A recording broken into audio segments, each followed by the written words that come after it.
Hello guys, it's Ruthcom here and welcome back to another video. With Marvel's Spider-Man 2, Insomniac has the inevitable task of following up two extremely interesting superhero fantasies full of excitement and heart.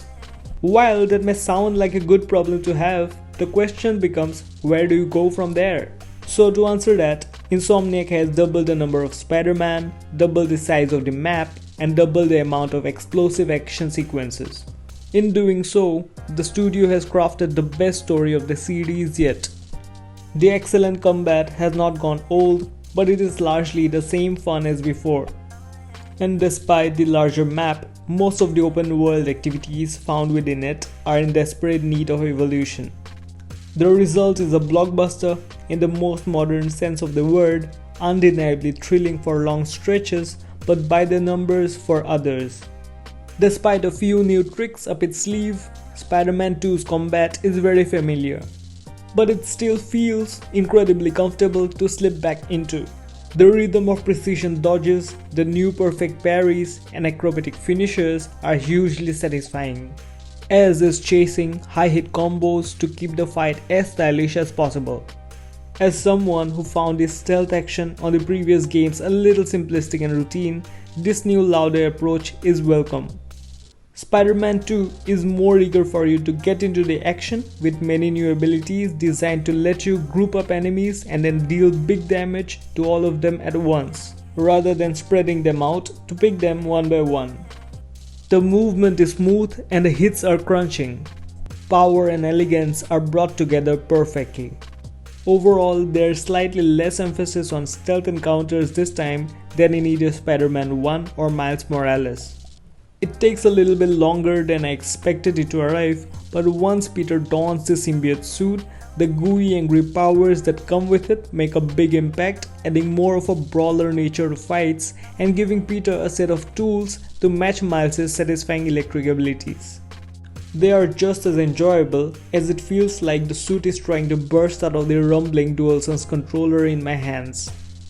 The aggressive style of play is rewarded, as the only way to heal is by building your focus bar filled by landing hits and time perfect dodges, and is another way to make sure that exciting rhythm of combat is never lost. Anyways, combat aside, Spider-Man now can swing around their friendly neighborhoods in more stylish ways than ever. The new web wings are without a doubt a standout. Spider-Man now can glide and soar with ease through the city, but not without limits. You will get the hang of it managing your altitude and forward momentum with the aid of windy corridors through the city that can quickly carry you from one district to the next. The story swings just as elegantly between upbeat hijinks and solemn moments of reflection. It's undeniably a fun time to don the suit and enter a rage mode and start destroying everything in your path. The basic premise revolves around Kraven the Hunter, who is craving for a hunt. The great hunt begins. He is essentially the predator, an apex hunter blessed with super strength who has chosen New York as his next hunting ground. It's a great starting point that sends the city's heroes and villain dynamic into flux as he sets his sights on the biggest prey possible. Although there are smaller stories at play, ones that may seem less important when compared to citywide chaos but feels like potential world enders. Both the Spider-Man tackle the most extreme examples of trying to manage work and life balance you can imagine, exploring a range of personal issues including strained relationships which plague us as humans no matter how superpowered you may feel. It's the best written story in the series yet, with performances worthy of the script. Primarily, Peter Parker's story, Spider-Man 2 explores his relationship with MJ and the reintroduction of his childhood friend Harry Osborn into his life. Miles still gets his time in the spotlight, however, has some fantastic moments towards the end of the main story campaign. The physical manifestation is also a representation of mental health issues that has developed for each Spider-Man. Venom hangs over the main characters like a specter of grief, drenching them in black as if in a state of mourning. Of course, a hero is nothing without its villains, and Spider-Man's rogue gallery is almost unparalleled. Outside of the likes of Venom, Kraven and Lizard seen in the trailers, Insomniac has kept many more cards hidden up their sleeve. They flesh out these villains, allowing fully formed characters to emerge, where once they were just one and done boss battle appearances. Speaking of boss battles, that's one area that takes a noticeable step up from our initial tangos with Kingpin, Vulture and the rest. One of the criticisms of the first in Insomniac's series was how uninspired many of the showdowns felt, with their quick time heavy fights making a light impact. Improvements were made in Miles Morales, but here in the full-fledged sequel, boss battles really come to life. You are made to wait a little bit too long for them sometimes, but when they do arrive, they never fail to excite. They are evolving brawls packed full of danger that puts all your skills to the test. Dodges and parries are key, as well as using environmental tools dotted around the arenas for your benefit. The latter third of the campaign essentially becomes a boss rush mode that will put the sturdiest of thumbs to the test, not necessarily because it ever gets too difficult, but because of the sheer number of times you'll be hammering that square button. These latter stages are where the majority of Spider-Man 2's thrills lay.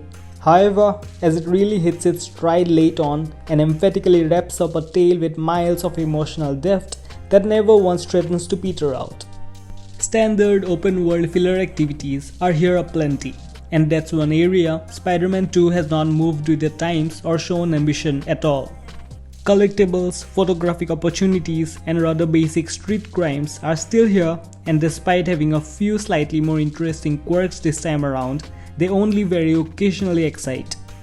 Rewards for completing the various activities vary, with some ranging from genuinely exciting story teasers for what's to come, to simply gaining some tech parts to upgrade your abilities with.